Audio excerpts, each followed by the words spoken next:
Hello friends, તમારું સ્વાગત છે ગુજરાતી રસોઈની રંગતમાં। આજે આપણે બનાવીશું ગુજરાતી ડીશ જે કે સુરતી સેવ ખમણી અને સાથે ખવાતી ખાટી મીઠી ચટણી પણ બનાવીશું।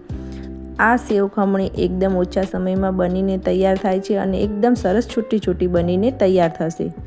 તો ચાલો રેસીપી શરૂ કરીએ। તો હવે અહીંયા મેં અડધો કપ જેટલી ચણાની દાળ આવે છે તે દાળ લીધી છે। તેને મેં 6 થી 7 કલાક પાણીમાં પલાળી રાખી હતી। તો હવે તમે દાળ જોઈ શકો છો કે એકદમ સરસ રીતે પલળીને તૈયાર થઈ ગઈ છે। જો હાથમાં દાણો લઈશો તો એકદમ સરસ રીતે આસાનીથી તૂટી જાય છે। તો આ રીતની દાળ પલળેલી હોવી જોઈએ। હવે આ દાળમાંથી બધું જ પાણી નિતારી લઈશું અને હવે એક મિક્સર જાર લઈશું। મિક્સર જારમાં બધી જ દાળ ઉમેરી દઈશું। જો દાળ સરખી પલળેલી હશે તો ઢોકળું એકદમ સરસ બનીને તૈયાર થશે। હવે બધી જ દાળ મેં મિક્સર જારમાં લઈ લીધી છે। તો હવે એમાં 1 થી 2 નંગ જેટલા તીખા મરચાં લઈશું। મરચાં તમે તમારા ટેસ્ટ પ્રમાણે વધારે કે ઓછા કરવા હોય તો કરી શકો છો, પણ જો સેવ ખમણી થોડીક સ્પાઇસી હશે તો ખાવાની ખૂબ મજા આવશે। હવે અહીંયા 1 થી 2 ઇંચ જેટલા આદુના ટુકડા પણ ઉમેરીશું।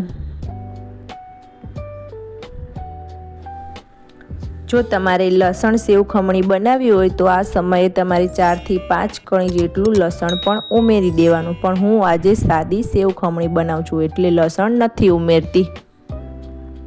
હવે સ્વાદ પ્રમાણે મીઠું ઉમેરી દઈશું। 2 ચપટી જેટલો હળદર પાવડર ઉમેરીશું। હળદર પાવડર વધારે નથી ઉમેરવાનો, જો વધારે ઉમેરશો તો જ્યારે ઢોકળું બફાઈશે ત્યારે રેડ કલરના સ્પોટ આવી જશે, એટલે હળદર 2 ચપટી જેટલી જ ઉમેરવાની। હવે 1 ચપટી જેટલા લીંબુના ફૂલ ઉમેરીશું। બહાર બજારમાં જે સેવ ખમણી મળે છે તેમાં લીંબુનો ફૂલનો જ ઉપયોગ કરવામાં આવે છે। તમે લીંબુના ફૂલની જગ્યાએ લીંબુ પણ ઉપયોગ કરી શકો છો। હવે ખાટી મીઠી સેવ ખમણી બનાવવા માટે 2 ચમચી જેટલી ખાંડ પણ ઉમેરીશું।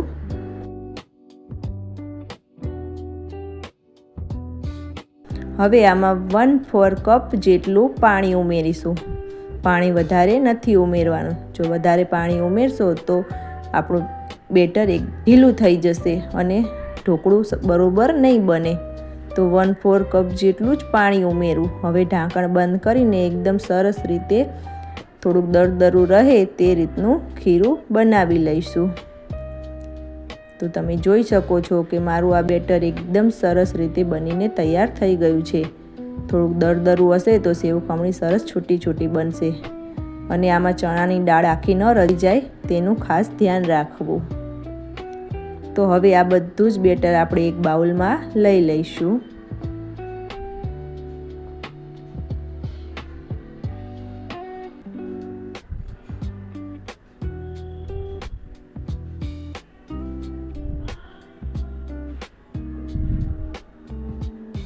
હવે એક હેન્ડ વિસ્કર લઈશું અને એને 2 થી 3 મિનિટ ખૂબ સારી રીતે ફેંટી લઈશું।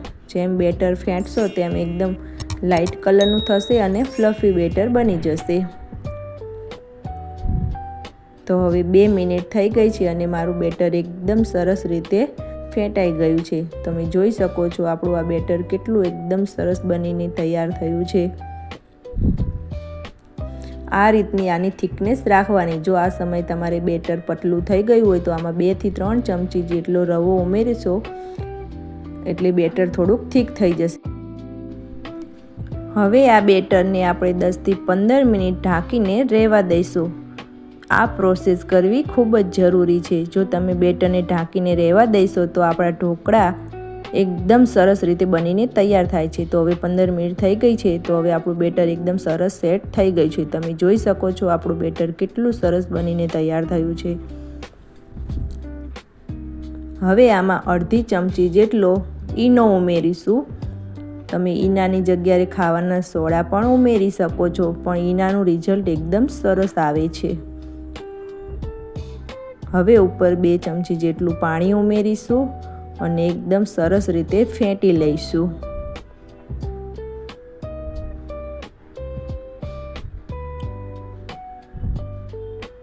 હવે એક થાળી લઈશું। થાળીને તેલવાળી કરી લેવાની છે। તેલવાળી થાળી કરશો તો ઢોકળું એકદમ સરસ રીતે નીકળી જશે. એટલે તેલવાળી કરી લેવાની. અને થાળીને મેં નાની સાઈઝની લીધી છે અને તેની હાઈટ થોડીક વધારે હોય એ રીતની થાળી લેવાની. જો તમે થાળીની જગ્યાએ ડબ્બો પણ લઈ શકો છો. હવે આ બધું જ બેટર આપણે થાળીમાં લઈ લઈશું અને થાળીને થોડુંક થપથપાવીને સેટ કરી લઈશું. તો હવે અહીંયા મેં કડાઈમાં ગરમ પાણી કરવા મૂકી દીધું હતું. તો પાણી એકદમ સરસ રીતે ઉકળી ગયું છે. હવે આમાં આ રીતનું એક સ્ટેન્ડ મૂકી દઈશું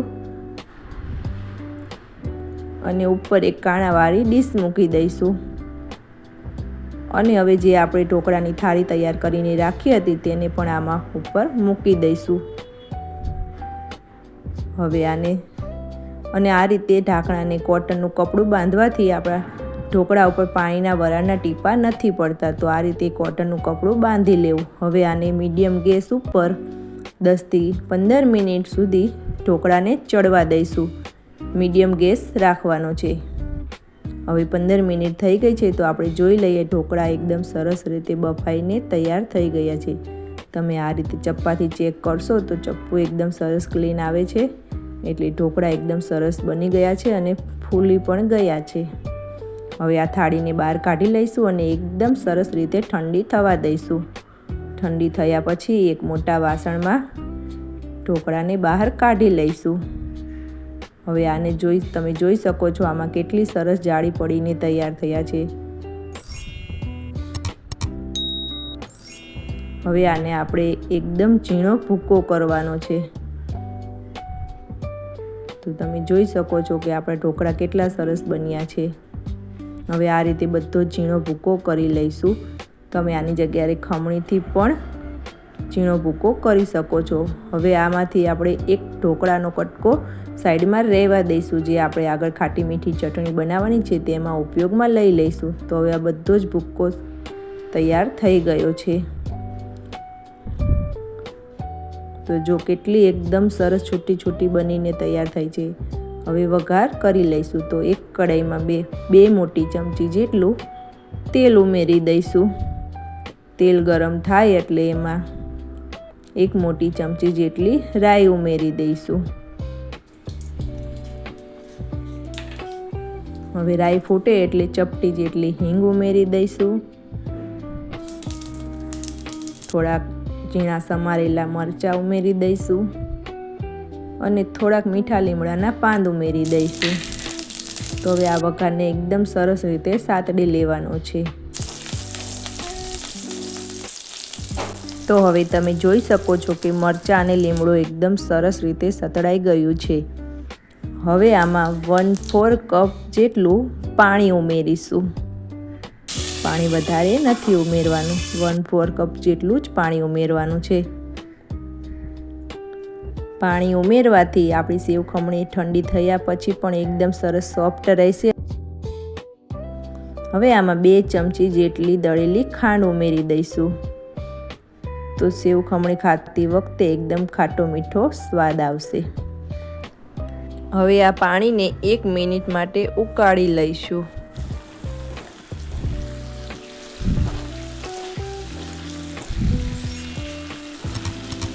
હવે પાણી સરસ ઉકળી ગયું છે. તો હવે આને આપણે ગેસ ધીમો કરી લઈશું અને આપણે જે સેવ ખમણીનો ભૂકો તૈયાર કરીને રાખ્યો હતો તે પણ આમાં ઉમેરી દઈશું.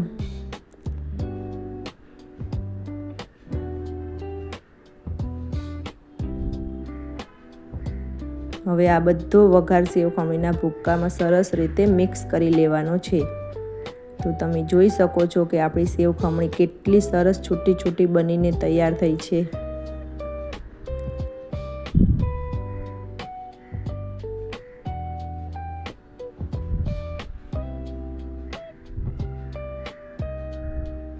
હવે આપણી આ સેવ ખમણી બનીને તૈયાર થઈ ગઈ છે.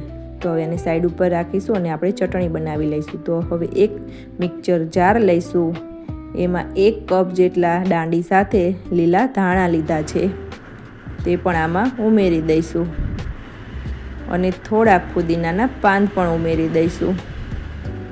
અને હવે 1 થી 2 નંગ જેટલા લીલા મરચાં પણ ઉમેરી દઈશું. હવે 1 થી 2 ઇંચ જેટલો આદુના ટુકડા ઉમેરી દઈશું અને હવે 1 ચમચી આખું જીરું પણ ઉમેરી દઈશું. સ્વાદ પ્રમાણે મીઠું ઉમેરી દઈશું.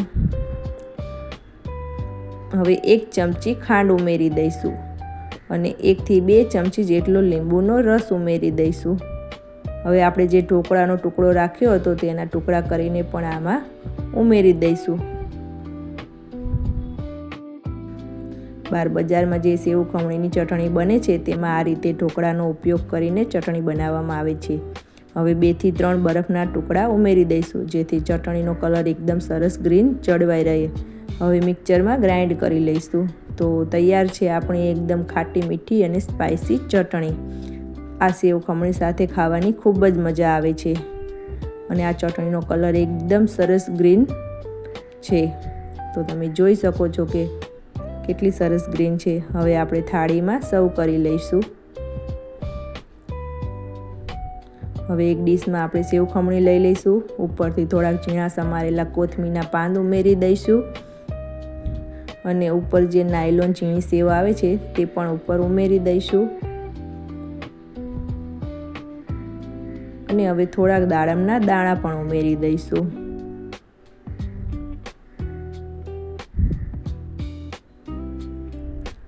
અને સાથે ચટણી પણ સર્વ કરી લઈશું. તો તૈયાર છે આપણી આ ગુજરાતી ડીશ જેને સુરતી સેવ ખમણી કહેવામાં આવે છે. આ સેવ ખમણી ખાવાની ખૂબ જ મજા આવે છે અને ખૂબ જ સરસ ટેસ્ટી અને સ્વાદિષ્ટ બને છે. તો તમે પણ આ રીતે જરૂરથી ટ્રાય કરજો. હજી સુધી મારી ચેનલને સબસ્ક્રાઈબ ના કરી હોય તો સબસ્ક્રાઈબ કરજો. બાજુમાં રહેલું બેલ આઇકન દબાવજો. તો ફરી મળીએ નવી રેસીપી સાથે. ત્યાં સુધી બાય બાય. જય શ્રી કૃષ્ણ. જય માતાજી.